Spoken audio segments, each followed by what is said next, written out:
28절부터 38절까지 제가 한 줄 읽고 여러분들이 한 줄 읽고 교독하도록 하겠습니다. 여러분은 자기를 위하여 또는 온 양떼를 위하여 삼가라. 성령이 그들 가운데 여러분을 감독자로 삼고 하나님이 자기 피로 사신 교회를 보살피게 하셨느니라.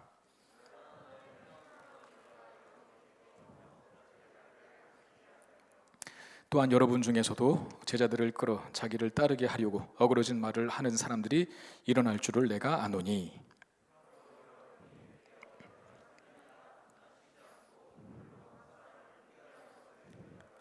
지금 내가 여러분을 주와 및 그 은혜의 말씀에 부탁하노니 그 말씀이 여러분을 능히 든든히 세우사 거룩하게 하심을 입은 모든 자 가운데 기업이 있게 하시리라.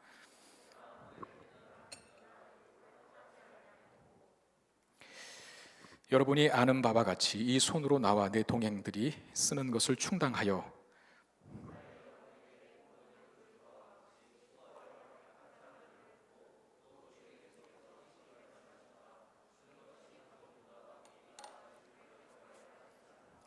이 말을 한 후 무릎을 꿇고 그 모든 사람들과 함께 기도하니. 자, 마지막 38절 함께 읽겠습니다. 시작.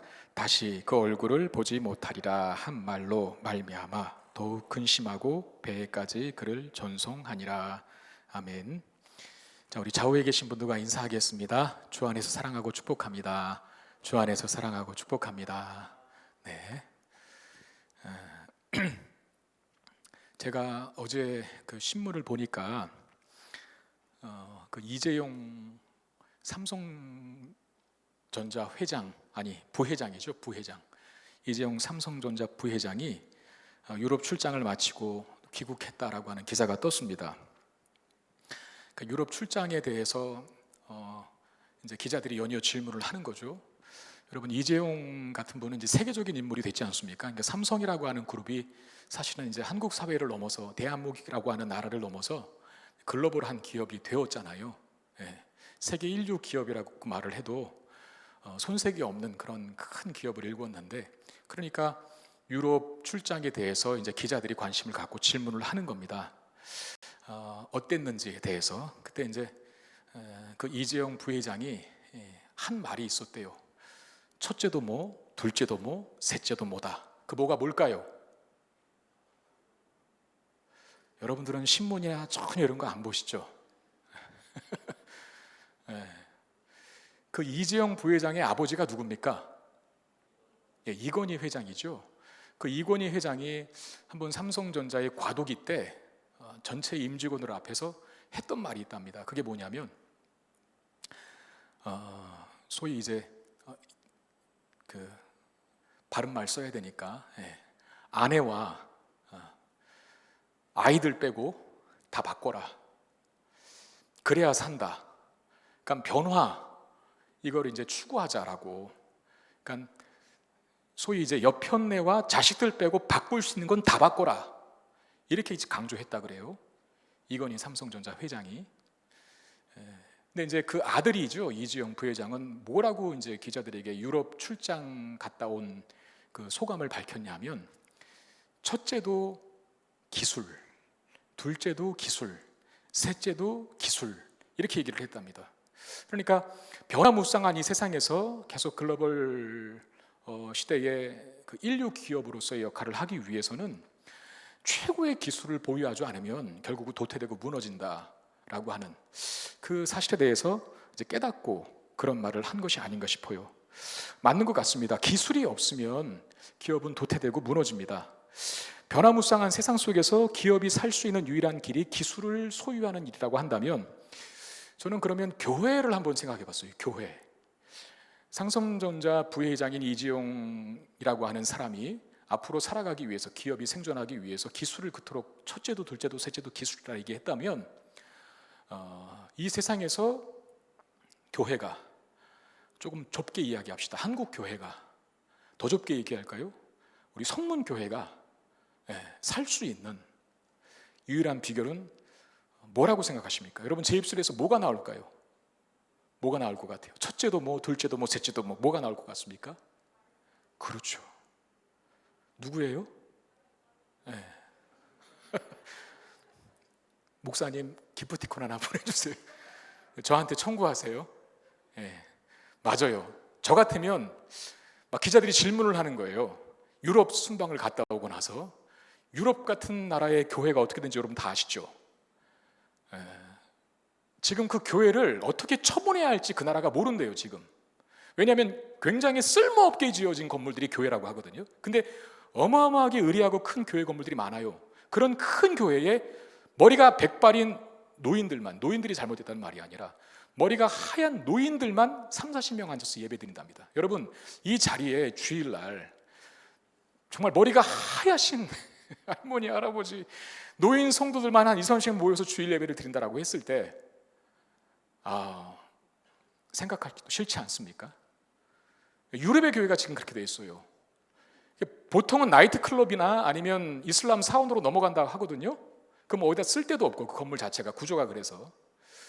그리고 유럽 순방을 제가 갔다 왔어요. 만약에 예를 들어서 그런 다음에 기자들이 질문을 해요. 교회가 앞으로 살 길은 뭐라고 생각하십니까? 전 묻는다면 첫째도 말씀, 둘째도 말씀, 셋째도 말씀입니다 라고 그렇게 대답할 것 같아요. 오늘 본문은 바울이라고 하는 사람이 에베소 교회의 장로들을 이제 밀레도라고 하는 도시로 청해서 만나는 장면을 담고 있습니다. 그러니까 에베소 교회는 바울이 개척한 교회죠. 그리고 전도 여행을 쭉 돌아다니다가 이제 돌아가는 길에 밀레도라고 하는 곳에 머물면서 에베소 교회의 장로들이 좀 와라, 나에게 좀 와라, 내가 할 말이 있다. 그리고 청한 거예요. 그러고 나서 바울은 그 에베소 교회의 장로들에게, 장로라고 하니까 뭐 우리식의 장로로도 이해도 되겠습니다만 교회의 영적 지도자들을 말해요. 그 영적 지도자들을 불러놓고 마치 고별 설교를 하듯, 마지막 설교를 하듯 에베소 교회 장로들에게 당부를 하는데, 우리가 보지는 않았지만 이 사도행전 20장 17절부터 27절까지는 이제 3년 동안 에베소 교회를 바울이 사역하는데, 그 3년간의 에베소 교회에 대한 바울의 사역에 대한 회고. 그러니까 내가 어떻게 했다, 내가 눈물로 너희들을 훈계게 하고 뭐 목숨을 바쳐서 이 교회를 섬겼다는 것 너희들 기억했으면 좋겠다. 그러니까 너희들도 동일하게 하라는 거죠. 자기 자랑하는 게 아니라, 뭐 공치사 한다는 게 아니라, 교회가 너무나 소중한 곳이니까, 정말 나의 피와 땀과 눈물이 들어간 교회니까 그런 심각하고 정말 교회를 사랑하고 아끼는 마음으로 교회의 장로들이 열심히 에베소 교회를 세우라고 그렇게 과거를 회고함과 동시에 오늘 저와 여러분들이 읽은 본문은 이제 에베소 교회의 미래를 전망하는 내용이에요. 회고와 전망.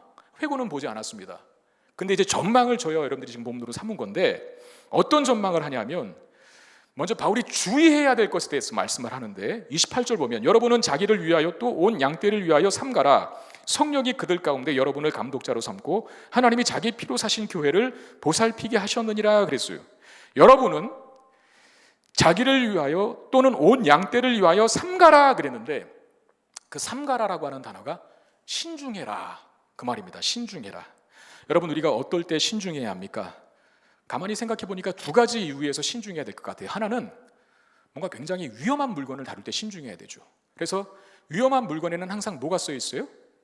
경고 문구가 쓰여 있죠. 그리고 주의, 뭐 경고 이렇게 하면서 이게 왜 잘못 따르면 위험한지에 대해서 설명을 해놓습니다. 그런 다음에 또 하나 신중하게 다뤄야 할 것은 정말로 값지고 진귀한 거, 소중한 거. 위험한 것도 신중하게 다루지만 값지고 고귀한 것도 신중하게 다뤄요. 저희 교회에서는 이제 아이를 낳고 뭐 100일 정도가 지나면 이제 그 아기를 처음 이제 예배의 자리에 데려갔다고 해서, 코로나 이후에는 조금 잘 진행이 못 됐긴 하지만 그 전에는 항상 이 강단, 예배 시간에 강단으로 초대해서 제가 안고 이 강단 위에서 그 아이를 위해서 축복하는 시간이 있습니다. 근데 저는 막 그 아이를 안을 때 손이 벌벌 떨려요. 왜 그럴까요? 떨어뜨릴까 봐. 잘못 받, 애기가 또 불편하면 어떻게 하지 하는, 그러니까 너무나 소중한 존재이기 때문에, 생명이잖아요. 그러니까 손을 벌벌벌 떨면서 다뤄요. 여러분, 진귀하고 소중하고 가치 있는 것은 그렇게 해야 합니다. 여러분들이 가지고 있는, 특별히 여성 청년들이 많이 가지고 있는 진귀한 보석들이 있죠. 아직은 뭐 그런 보석 할 나이는 아닌가요? 그거 소중하게 다룰 겁니다. 그리고 여러분들의 그런 분이 있을지 모르겠지만 애인, 정말 이 남자가 내 남자가 맞는가, 이 여자가 내 여자가 맞는가 하나 알 수 있는 사인이 하나 있다면 제가 가르쳐 드리겠습니다. 서로를 소중하게 다뤄줘야 돼요. 애인이라고 해놓고 막대한다, 빨리 헤어지세요. 절대 행복하지 않을 겁니다. 남자는 여자에게 최선을 다해서 배려해주고 섬겨줘야 되죠. 너무나도 소중하니까. 여성들도 마찬가지. 하나밖에 없는 나의 애인이니까 소중하고 정말 진귀하게 다뤄야 한다는 거예요. 소중한 것은 그렇게 다룹니다. 가치 있는 것은 그렇게 대합니다. 신중하게. 그러면 교회는 여러분 어디에 속한다고 생각하십니까? 교회는 위험물질이기 때문에 신중하게 다루라고 하는 걸까요? 아니면 값지고 진귀한 보화에 속하기 때문에 신중하게 다루라고 하는 겁니까? 값지고 진귀한 보화에 속하는 게 교회이기 때문에 신중하게 다뤄야 하는데, 왜 교회가 값지고 진귀한 보화 같은 존재일까요? 그 본문에 보면 28절에 보면 무슨 말이 있습니까? 하나님이 자기 피로 사신 교회라 그랬잖아요. 여러분들은 돈을 소중하게 여기실 겁니다. 돈 한 푼이라도 더 벌고 싶고 또 한 푼이라도 손해보기 싫고 하는 마음들이 다 있잖아요. 그래서 우리가 때로 어떤 말을 할 때 내 피 같은 돈이라고 그렇게 얘기를 합니다. 자, 하나님이 자기 피로 사신 교회라고 하는 것은 하나님이 보실 때 교회는 너무나 소중한 곳이라는 거예요. 사실상 예수 그리스도의 피값을 주고 세워진 게 교회 아닙니까? 예수 그리스도의 생명을 지불하고 잉태된 것이, 존재하게 된 것이 바로 교회입니다. 엄청나게 귀하다는 뜻이죠. 교회는 보합니다. 정말 귀중한 곳입니다. 그래서 교회된 공동체가 서로가 서로를 대할 때 정말 아껴주고 소중하게 돼야 돼요. 잘난 것이 하나 없다 해도 교회라고 하는 공동체로 모인 한 사람들은 하나님께서 가치 있게 만드셨음을 믿고 그를 존중해야 되고 또 아껴줘야 한다는 겁니다. 교회가 너무나 진귀하고 소중한 곳이기 때문에 신중하게 다뤄야 하는데, 문제는 그 귀중한 것을 탐하는 자들이 많다는 데 있습니다. 29절 말씀 보시면 내가 떠난 후에 사나운 이리가 여러분들에게 들어와서 그 양떼를 아끼지 아니하며 라고 그랬어요. 그 양떼를 아끼지 아니하며 그랬는데, 내가 떠난 후에, 이제 바울이 떠난 후에라는 말입니다. 바울이 떠난 후에 사나운 이리가 여러분들에게 들어온대요. 그러니까 에베소 교회 장로들에게 하는 말이니까 내가 이제 완전히 가면 에베소 교회에 엄청난 소용돌이가 불 텐데 사나운 이리들이 교회 가운데 들어올 것이다 라고 그래요. 그럼 그 사나운 이리가 뭘까요? 여기 사나운이라고 하는 말이 사나운, 폭력적인이라고 하는 뜻 외에 무거운, 성숙한이라고 하는 의미를 같이 갖고 있습니다. 그 단어의 의미를 제가 곰곰이 생각해 보니까 그런 거죠. 여기 분명히 사나운 이리는 교회를 허무는 잘못된 가르침을 가르치는 소위 거짓 교사들, 우리식으로 말하면 이단들, 그러니까 잘못된 교리와 잘못된 신앙을 가지고 정통 교인들을 현혹하는 그런 무리들을 말하거든요. 근데 그런 무리들을 표현할 때 사납다, 아주 폭력적이다 하면서 또 하나의 뜻, 무겁고 신중하다, 성숙하다라고 하는 그 뜻을 갖고 있는 단어를 쓴 이유가, 여러분, 이단들은 날카로운 이빨을 드러내고 나오지 않습니다. 아주 성숙하게 들어와요. 잘 믿는 사람처럼 들어와요. 누가 봐도 저 사람이 하나님 잘 믿는 사람처럼 보입니다. 그러니까 많이 넘어가는 거예요. 자기가 이빨을 드러내면은 그 이빨 때문에 저거 이리가 맞구나라고 해서 접근을 하지 않겠죠. 쫓아내든가. 그런데 이단들은 자기 이빨을 감춥니다. 그래서 사나운이라고 하는 헬라어 바리스라고 하는 단어인데 무거운 성숙한이라고 하는 뜻을 같이 가지고 있는 이 단어를 쓴 거예요. 교묘하게, 전혀 눈치채지 못하게 그렇게 접근을 하죠. 그래서 당하게 되면 아주 치명적입니다. 여러분, 실제 교회의 문제를 한번 보시길 바랍니다. 혼란스러울 때가 참 많거든요. 그러니까 무엇 때문에 싸우는지, 무엇 때문에 분열하고 갈등을 하는지, 누구 말 들어보면 이 사람 말이 맞는 것 같고 또 누구 말 들어보면 저 사람 말이 맞는 것 같아요.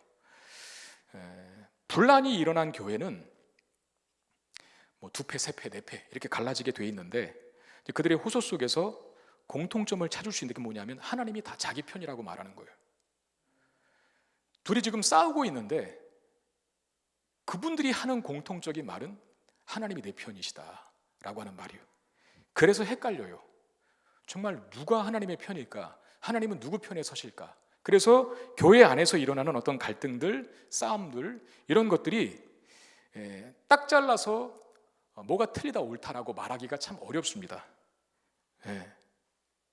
자기를 반대하는 모든 세력들은 다 마귀고 사탄이고, 자기와 동조하는 사람들은 하나님의 이름을 걸고 거룩한 전쟁을 한다라고 그렇게 말하죠. 교회의 문제들이 그래서 어렵습니다. 이단들도 마찬가지예요. 여러분, 이단들은 아예 불신자들이 그 이단을 찾아가지는 않습니다. 그러니까 이단들이 데리고 오는 사람들을 보면 기존 정통교회의 성도들이에요. 그 기존 정통교회 성도들 중에 열정은 있으나 교회에서 뭔가 충족받지 못하고 있는 사람들을 소위 이제 살살살 꼬셔서, 그 꼬신다는 말 속에는 여러 가지 의미가 내포되어 있겠죠. 뭐 이런저런 회유를 하고 또 교회에 대한 어떤 문제점들을 계속 이야기해주고, 그러면서 이제 포섭을 하기 시작하는 거죠. 그러면 그래? 그런가? 맞아, 그래 라고 하면서 떠나죠. 교회를 탐하는 사나운 이리들은 이빨을 잘 안 드러냅니다. 철저하게 위장하고 감추는데, 그래서 바울은 사나운 이리들을 경계하라 라고 그렇게 경고하고 있는 거예요. 근데 그보다 더 충격적인 경고가 있는데, 자, 그 사나운 이리들이 외부에서뿐만 아니라 심지어는 내부에서도 일어난다는 겁니다. 자, 30절 말씀을 한번 보세요. 30절. 또한 여러분들 중에서도, 그 여러분은 누굽니까? 에베소 교회의 장로들이거든요. 영적 지도자들이에요. 여러분 중에서도 제자들을 끌어 자기를 따르게 하려고 어그러진 말을 하는 사람들이 일어날 줄을 내가 안다 라고 그랬어요. 이 참 이런 말이 가능할까 싶어요. 어쨌든 바울이 마지막 고별 설교를 하기 위해서 에베소 교회를 잘 치리하라고, 잘 끌어가라고 당부하기 위해서 장로들을 초청했는데, 대놓고 장로들 앞에서 사나운 일이, 외부에서 사나운 이리들이 이 교회에 침투해서 교회를 어지럽게 할 것이다. 그 말은 이해할 수 있잖아요. 아, 그래, 우리가 더욱더 깨어 있어야겠다라고 할 수 있는데, 또 한편의 말이 그거예요. 당신들 중에서도 있다. 장로들 중에서도 이런 사나운 이리가 있다라고 말하는 거죠. 지도자들에게 대놓고 이런 말을 하는 게 여러분 좀 납득이 잘 안 되지 않습니까? 그러니까 외부에서뿐만 아니라 내부에서도 이런 위험이 있다라고 하는 것을 이야기하고 있는 거죠.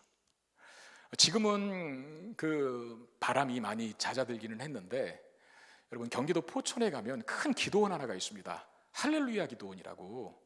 제가 교회를 다니기 이전에 아주 어렸을 적에 그 기도원을 많이 갔었어요.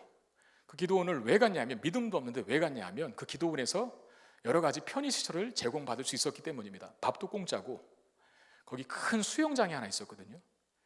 그래서 그때 당시에는 뭐 개울가, 동네 개울가에서 수영하는 것이 정말 전부였는데, 수영장이 무료라니 너무나 큰 특권이죠. 특혜고. 그래서 동네 친구들과 함께 버스를 타고, 저는 의정부에서 살았기 때문에 별로 안 멀거든요. 한 30-40분이면 갈 수 있는 거리였으니까.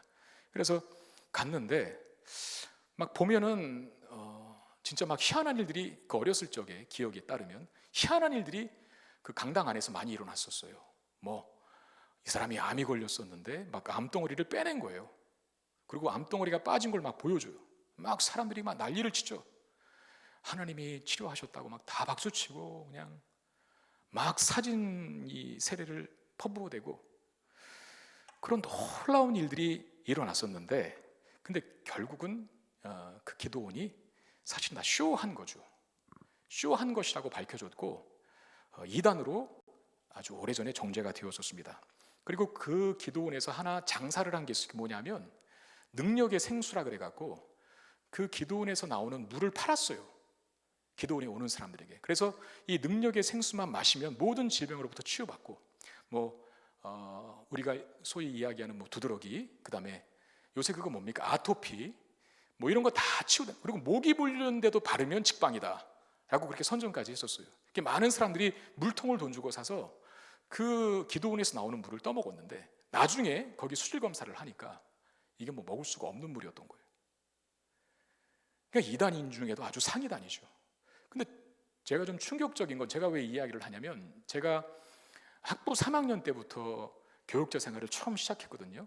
2학년 때구나. 2학년 때. 그러니까 대학원도 아니고 학부 때, 학부 2학년 때 전도사를 처음 사역을 시작하게 됐는데, 그때 처음 첫 사역지가 저 정릉에 있는, 서울 성북구 정릉에 있는 교회였습니다. 작은 교회였는데 한때 굉장히 큰 부흥을 하다가 이제는 좀 이렇게 꺼져가는 불빛처럼 되어 있는 교회였어요. 목사님도 나이도 많으시고 목회 의욕을 다 잃어버리신 노년에 계신 목회자였는데, 거기서 이제 1년을 하고 사역을 마쳤는데, 그 목사님이 언젠가 저를 불러놓고 이런 자랑을 했습니다. 무슨 자랑을 했냐면, 바로 그 할렐루야 기도원의 시초자인, 그 기도원을 세운 김계화라고 하는 원장이 있거든요. 여러분 인터넷 쳐보면 다 나옵니다. 그 김계화 원장을 자랑하면서 그 사람이 우리 교회에서 처음 신앙생활을 시작했고 세례까지 받았다는 거예요. 자기가 세례를 줬다는 거예요. 저는 그걸 자랑스럽게 이야기하는 그 목사님이 이해가 안 됐어요. 그게 자랑입니까? 자기가 가르치고 자기가 세례 준 성도가 이단의 교주가 되어버렸는데 그게 자랑할 일입니까? 저는 그래서 참 두려워요. 김포 성문교회에서 전재호 담임 목사를 통해서, 또는 각 교육자들을, 각 부서들을 담당하는 교육자들을 통해서, 목회자들을 통해서 배운 사람 중에 혹시나 이단이 나올까 봐, 교주가 나올까 봐, 그러니까 우리 정말 똑바로 가르쳐야 될 것 같아요. 저도 마찬가지고 우리 양 목사님도 마찬가지고. 만약에 내가 지도했던 청년들 중에 나중에 커서 이단에 빠지고 심지어는 교주가 되었다, 하나님 앞에 이거 어떻게, 어떤 방식으로 회개해야 될까? 깜깜할 것 같아요, 앞이. 교회 안에서도 이런 잘못된 길을 가는 사람들이 일어날 수 있다는 거죠. 지금 바울이 하는 말, 밖에서 들어오는 사나운 이리가 있고 안에서 생기는 사나운 이리들이 있다. 안팎으로 교회는 조심해야 한다라고 하는 건데, 이 안팎으로 출몰할 사나운 이리들의 공격이 어떻게 전개되는가 하면 30절 하반절에 보면 어그러진 말을 하는 사람들이 일어날 줄을 내가 아노라 그랬어요. 어그러진 말로 공격한다 그래요. 여기 어그러진 말이라고 하는 것은 왜곡된 말, 타락시키는 말이라는 뜻이거든요. 그리고 혼란하게 하다, 유혹하다, 유혹하다라고 하는 뜻을 함께 갖고 있어요. 그러니까 이 사람들이 대놓고 틀린 말을 하는 게 아니라는 거죠. 이단들이 와서 뭐 예수는 주님이 아니다, 그렇고 선동하지는 않습니다. 뭐 구원은 여러 길이 있다라고 말하지도 않고요. 그럼 뭐 대놓고 자기 틀렸다고 가르쳐 주는 거잖아요. 아주 교묘하게 이게 하나님의 말씀인 듯 아닌 듯 그러면서 혼란스럽게 만들기 시작하는데, 유혹이라고 하는 말의 여러분 의미를 잘 알지 않습니까? 좋아 보이는 거예요. 좋아 보이지도 않는데 유혹 당합니까? 아름다워 보이니까 유혹 당하는 거죠. 거기에 행복이 있을 것 같고. 그래서 많은 사람들이 미혹되는 겁니다. 여러분 누구도 이 잘못된 가르침을 전하는 자들의 미혹에서 자기를 지킬 것이라고 자신할 수 없습니다. 아까 제가 이야기했던 그 교회 목사님, 제가 처음 사역했던 교회 목사님도 자기가 가르쳤고 세례까지 줬던 집사였다고 하지 않습니까? 그런데 그렇게 돼버렸어요. 그리고 여러분 보면 이단에 빠진 사람들은 멍청한 사람들이 아닙니다. 소위 공부 못한 사람들이 아니라는 거예요. 그 중에는 배울 만큼 배운 사람도 많고 심지어는 석박사들도 있어요. 의사, 변호사 이런 사람들도 있어요. 그러니까 누구도 이런 위험에서 난 예외다, 난 포함되지 않아 라고 자신할 수 없다는 겁니다. 그런 경고를 한 다음에 바울이 소위 이제 문제를 이야기한 거죠. 겁을 주는 듯한 발언을 했는데 겁만 주지 않고 대안을 제시합니다. 그 사나운 이리들의 공격으로부터 그 소중한 교회를 어떻게 지킬 수 있는지, 안팎으로 출몰하는 사나운 이리떼들로부터 소중하고 아름다운 교회를 어떻게 지켜가는가라는 방법론을 31절 32절에서 제시해 주는데, 자 우리 한번 같이 읽겠습니다. 31절 32절 시작. 그러므로 여러분이 읽게요.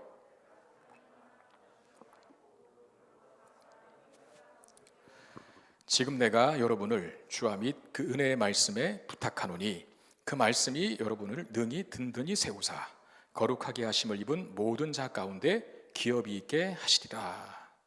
아멘.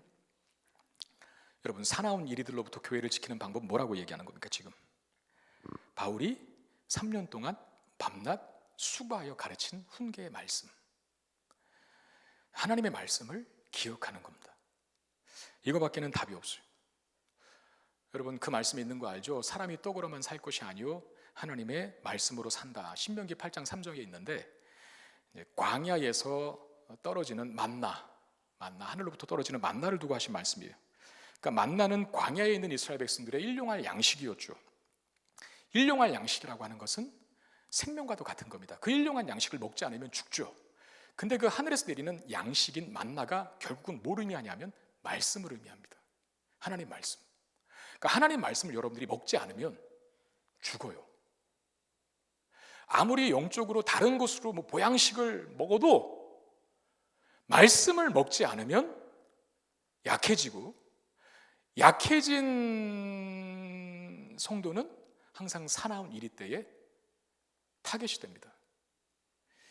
여러분 맹수들도 이렇게 힘 있어 보이는 그 타겟을 표적으로 삼지는 않습니다. 어린 거, 그리고 약간 병들어 보이는 거, 또 무리에서 약간 떨어져 보이는 거, 이런 것들을 맹수들이 달려들죠. 똑같아요.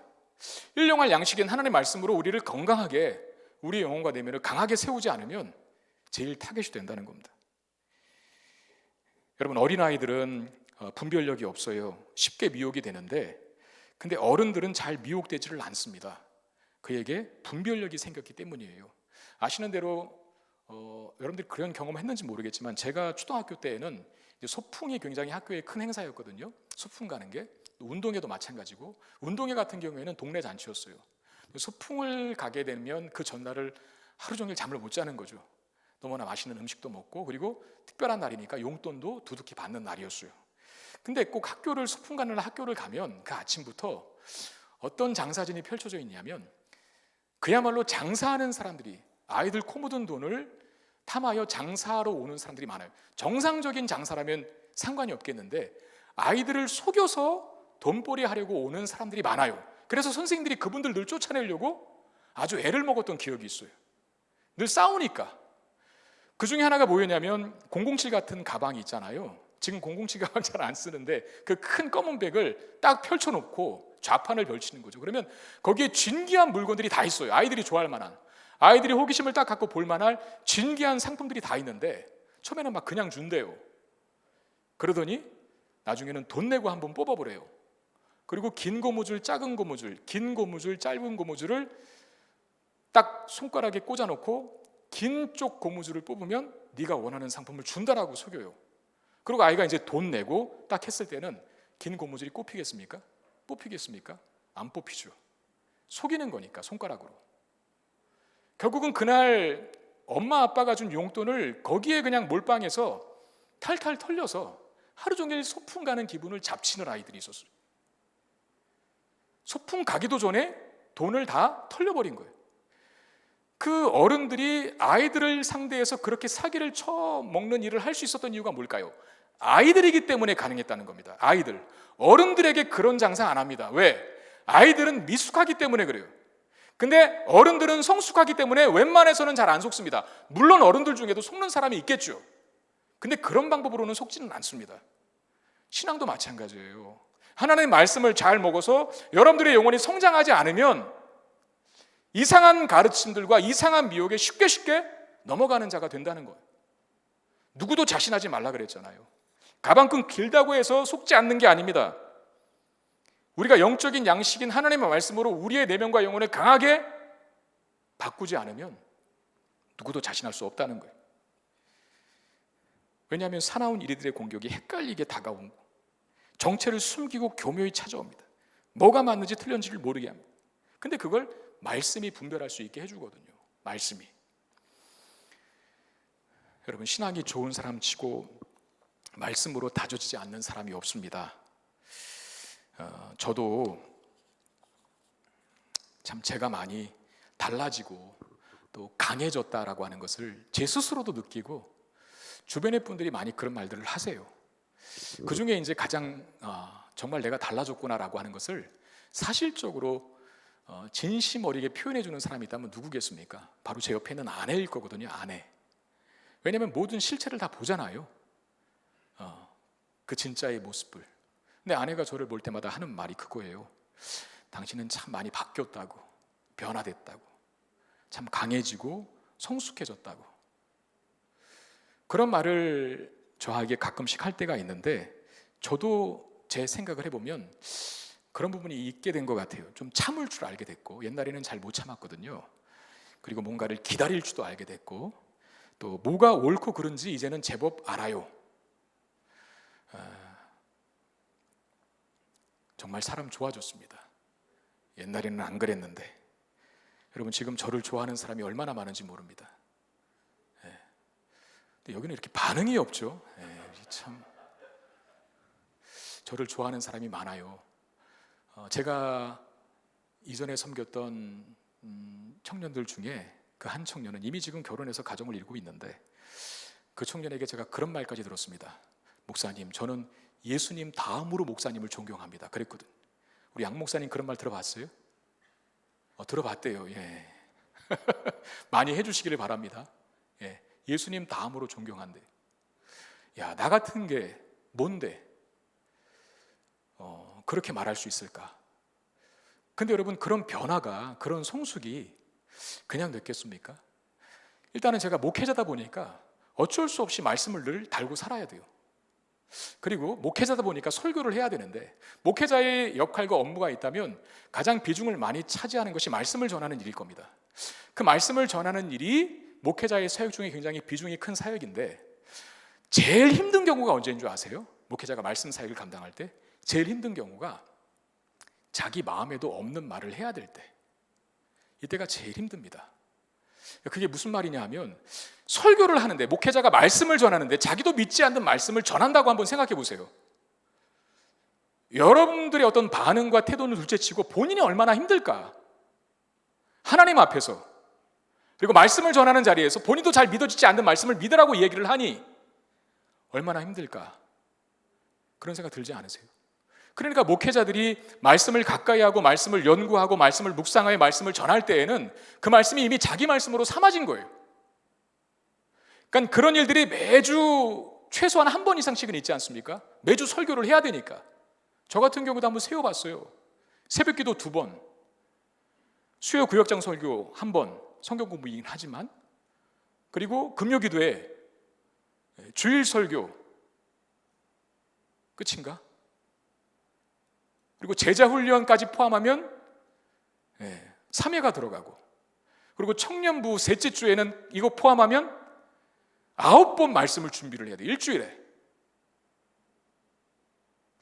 오늘도 오후 찬양 예배 끝나고 재직회 끝나고 6시에 남자 제자훈련반을 인도해야 합니다. 그런 자리를 통해서 제가 얻게 되는 게 뭐냐면, 말씀을 가까이 하게 되는 거예요. 말씀을 가까이 하고 연구하고 묵상하고 그 말씀을 믿고 신뢰하는 가운데 전하는 일을 하다 보니까 나도 모르게 제가 조금씩 성숙해져 갔다. 누군가가 날 보면, 당신 많이 변했다. 어떻게 그렇게 지혜로울 수 있는가? 또는 어떻게 그렇게 강할 수 있는가? 이런 말들을 하거든요. 근데 그게 제가 무슨 돌을 닦아서 된 게 아닙니다. 그냥 시간이 흐르고 나이를 먹다 보니까 자동적으로 되는 게 아닙니다. 말씀을 사랑할 때, 그 말씀을 가까이 할 때, 말씀을 배우고 내 삶에 적용하려고 그 말씀 붙들고 살아가는 삶을 씨름할 때, 그런 변화가 나도 모르는 사이에 오게 된다는 것이죠. 시편 119편 98편 100절 말씀에 보면, 시편 119편 98절에서 100절까지의 말씀 보면 이렇게 말씀합니다. 주의 계명들이 항상 나와 함께하므로 그것들이 나를 원수보다 지혜롭게 하나이다. 내가 주의 증거들을 읊조림으로 나의 명철함이 나의 모든 스승보다 나으며 주의 법도들을 지킴으로 나의 명철함이 노인보다 나으니이다. 그랬어요. 말씀이 나를 원수보다 지혜롭게 만들고, 말씀이 나를 스승보다 똑똑하게 만들고, 말씀이 나를 노인보다 명철하게 만든다 그러잖아요.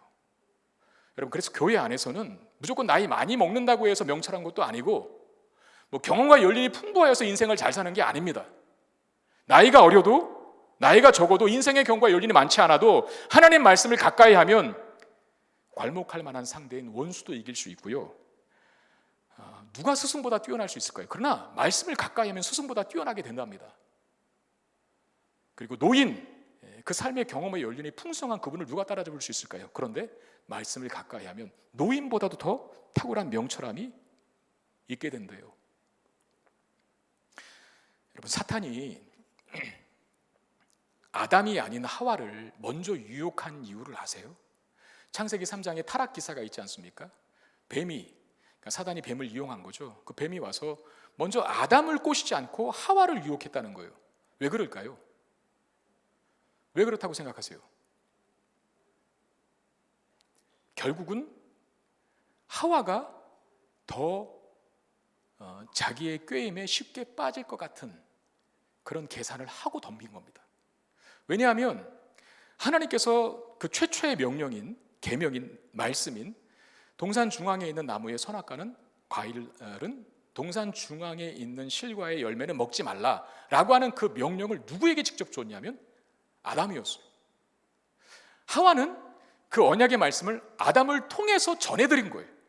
그러니까 둘 중에 하나님의 말씀을 직접 받은 사람보다 간접적으로 받은 사람이 말씀에 더 취약할 거다라고 하는 판단을 이 간교한, 거기 보면 뱀이 간교하더라 그 말이 있거든요. 근데 간교하다는 게 그 사실은 의역입니다.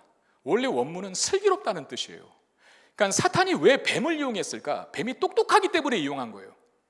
짐승 중에 그때 당시 그 똑똑한 뱀이 사탄의 이용을 당하여 계산하고 접근을 하는데, 아담을 먼저 유혹하지 않고 하와를 먼저 유혹하여 접근한 이유가 아담보다는 하와가 말씀에 더 멀리 떨어져 있기 때문에 그를 유혹한 거라는 말입니다.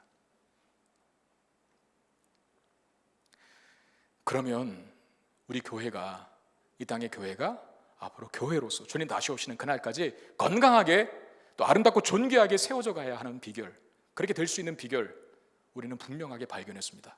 하나님 말씀으로 무장하는 것밖에는 없어요. 하나님 말씀으로 무장해야 교회가 교회다워지고 아름다워지고 강해지는 것입니다. 33절 35절 말씀을 한번 보시길 바랍니다. 이렇게 말씀으로 잘 다져진 교회에 드러나는 모습이 있는데, 바울의 마지막 말인데, 내가 아무의 은이나 금이나 의복을 탐하지 아니하였고 여러분이 아는 바와 같이 이 손으로 나와 내 동행하는 사람들이 쓰는 것을 충당하여 범사에 여러분에게 보원을 보여준 바와 같이 수고하여 약한 사람들을 돕고 또 주 예수께서 친히 말씀하신 바 주는 것이 받는 것보다 복이 있다 하심을 기억하여야 할지니라 그랬어요. 지금 바울에게 탐심이 없고 남의 유익을 구하고 있는 모습만 보여주죠. 이 공동체 안에, 에베소 공동체 안에, 에베소 교회 공동체 안에 사랑이 아주 넘쳐나고 있음을 보여주고 있고, 그 다음에 결정적으로 작별하는 모습을 36절 38절에서 묘사해 놨는데, 이 말을 한 후에 무릎을 꿇고 그 모든 사람들과 함께 기도하니 다 크게 울며 바울의 목을 안고 입을 맞추고 다시 그 얼굴을 보지 못하리라 한 말로 말미암아 더욱 근심하고 배에까지 그를 전송하니라 그랬어요. 굉장히 아름다운 모습 아니에요? 바울은 에베소 교회의 공동체에게 개인의 욕심 없이 그야말로 교회를 사랑하는 마음으로 남의 유익을 구했다라고 말하고 있고, 그런 바울과 마지막 헤어질 때 장로들은 같이 포옹하며 울고 안타까운 마음으로 전송해주는 모습, 그야말로 사랑이 넘치는 공동체의 모습을 발견합니다. 저는요, 교회가 자꾸 이렇게 성경 공부 말씀하면 그 성도들 머리만 커지지 굉장히 그 열정들은 다 식어버리는, 그 머리만 커지는 신앙인이 될 것이다라고 하는 것을 우려하여서 성경 공부를 잘 안 하려고 하는 교회들도 있다는 얘기를 들었어요. 근데 여러분, 그건 제대로 안 해서 그렇습니다. 제대로 말씀을 가르치고 말씀을 배우고 말씀대로 살려고 하면 지금 이 마지막 본문의 모습과 같은 모습이 연출되게 돼 있어요.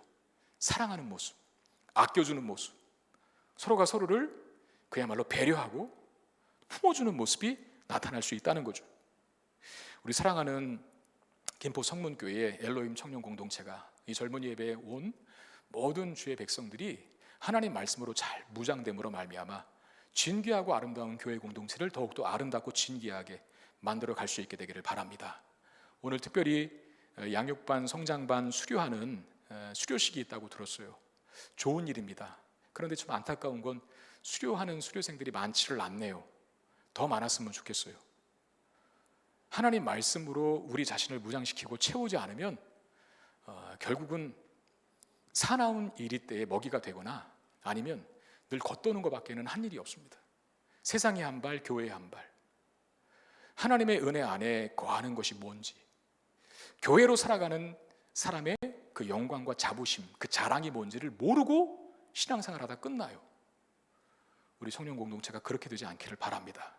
말씀을 더욱더 깊이 묵상하고 알고 배움으로, 그리고 배운 말씀대로 살아가려고 노력함으로 말미암아 우리 각자의 신앙이 더욱더 강해지고 성숙해지는 것은 물론이거니와 우리 성문교회 청년 공동체가 더욱더 아름답고 존귀하게 변화될 수 있기를 주님의 이름으로 축원드립니다. 우리 마음 가지고 한번 같이 찬양하겠습니다. 말씀 앞에서라고 하는 찬양입니다. 하나님 말씀만이 저를 살립니다. 하나님 말씀만이 우리의 삶의 능력입니다. 내가 그 말씀에 순종하겠습니다 라고 하는 마음을 담아 찬양하겠습니다. 말씀 앞에서 경외함으로 주께 홀로 섭니다. 생명의 말씀 읽고 순종해 주를 예배합니다. 기록된 말씀 힘이 있어서 진리로 우리 거룩해 하며 거룩한 말씀 세세 영원히 복음이 되어 말씀하시네. 하나님 말씀에 두려워 떠는 자, 그 말씀에 생명을 거는 자, 한 사람 찾으시는 주님의 약속을 믿어. 하나님 말씀에 운명을 거는 자, 순종하며 주 따라가는 자, 영원한 하나님 나라 이뤄갈 주의 교회여 일어나라. 다시 한번 찬양합시다. 말씀 앞에서 경외함으로 주께 홀로 섭니다. 생명의 말씀 읽고 순종해 주를 예배합니다. 기록된 말씀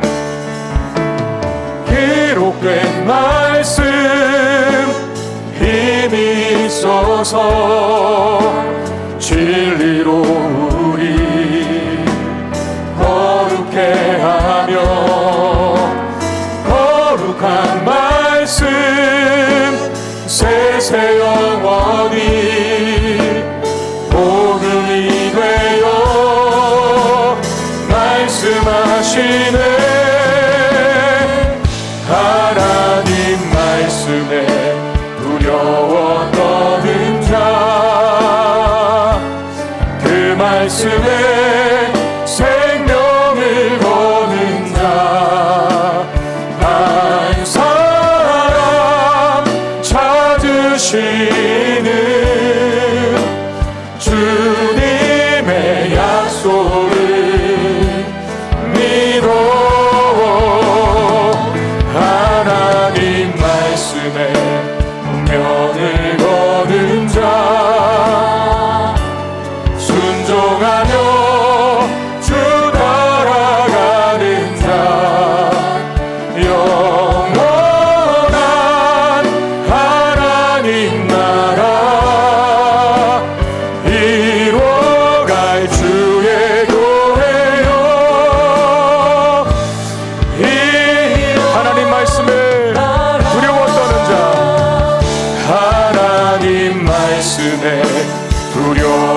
떠는 자 그 말씀에 생명을 얻는 자 한 사람 찾으시는 주님의 약속을 믿어 하나님 말씀에 운명을 얻는 자 순종하며 주 따라가는 자 영원한 하나님 나라 이뤄갈 주의 교회여